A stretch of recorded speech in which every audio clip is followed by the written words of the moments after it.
Thank you for listening to today's episode of Medical Device Global Market Access by Pure Global. Today we are discussing a critical development for in vitro diagnostic or IVD manufacturers looking to maintain access to the European Union market. The EU recently published Regulation EU 2024-1860, which officially extends the transitional periods for certain legacy IVDs under the In-Vitro Diagnostic Regulation. While this extension provides much-needed breathing room, it is not an automatic pass. The extra time is tied to a series of strict, time-sensitive conditions that every manufacturer must understand and act on now. The core of this amendment is to ensure a continuous supply of safe and effective IVDs while the industry and notified bodies manage the transition. However, to benefit from these new deadlines, which can extend as far as December 31st, 2027. For higher-risk devices, manufacturers must meet several key requirements. First, the device must not undergo any significant changes in its design or intended purpose. Any major modification could nullify the extension for that product. Second, the device must not present an unacceptable risk to health or safety.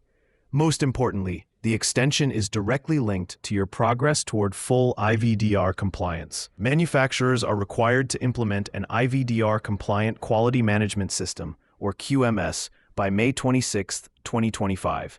This is a foundational step and a hard deadline. Following this, you must formally lodge an application for conformity assessment with a notified body. The deadline for this application varies by device class.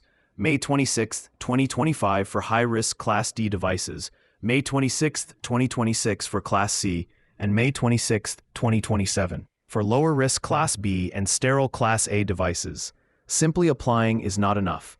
A written agreement between the manufacturer and the notified body must be signed within 4 months of those application deadlines.